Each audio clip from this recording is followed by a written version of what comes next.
கம்ப ராமாயணம் தமிழ் 10ஆம் வகுப்பு இயல் 6 அயோத்தியா காண்டம் கங்கை கான் படலம்.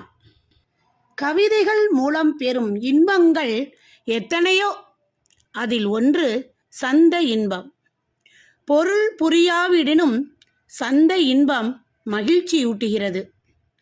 ஓசை தரும் இன்பம் ஓமையிலா இன்பமடா என்று பாரதி சொல்வதை இந்த பாட்டில் நம்மால் உணர முடியும்.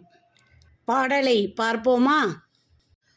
ஆழ நெடுந்தீரை ஆறு கடந்தீவர் போவாரோ, வேள நெடும்படை கண்டு விளங்கிடும் வில்லாலோ, தோழமை என்று அவர் சொல்லிய சொல் அன்றோ, ஏலம்மை வேடன் இறந்திலன் என்று என்னை ஏசாரோ.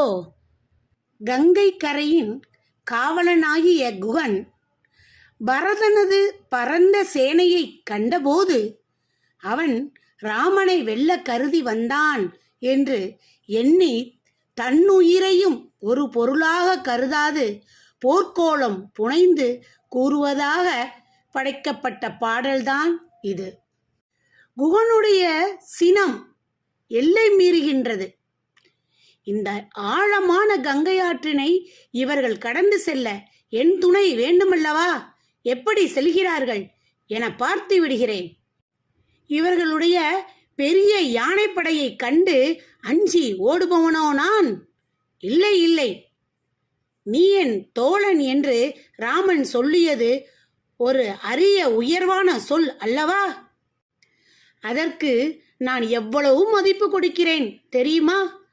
அதனை மிஞ்சிய சொல் கிடையவே கிடையாது. அந்த நட்பின் காரணத்தால் நான் ராமனுக்கு துணை போகாவிட்டால் இவ்வுலகம் இந்த அற்ப வேடன் இன்னும் எதற்காக உயிரை வைத்துக் கொண்டு இருக்கிறான் என்று என் மீது பழி தூற்றாதா? இவ்வாறெல்லாம் குகன் தன்னைத்தானே உரத்த சிந்தனையில் கூறிக்கொள்கின்றான்.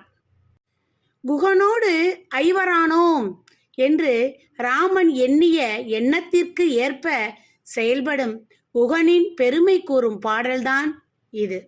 குகன் தன்னைத்தானே பேசிக்கொள்வதான பாடல் இப்பாடல். ஆழ நெடுந்தீரை யாறு கடந்தீவர் போவாரோ, வேல நெடும்படை கண்டு நடுங்கிடும் வில்லாலோ, தோழமை என்றவர் சொல்லிய சொல்லொரு சொல்லன்றோ, ஏலமை வேடன் இறந்திலன் என்றனை ஏசோரோ. ஆழமும் பெரிய அலைகளையும் உடைய கங்கை ஆற்றை பரதன் முதலானோர் கடந்து செல்வார்களா?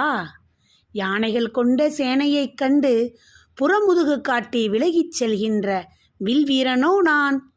தோழமை என்று ராமர் சொன்ன சொல் ஒப்பற்ற சொல் அல்லவா?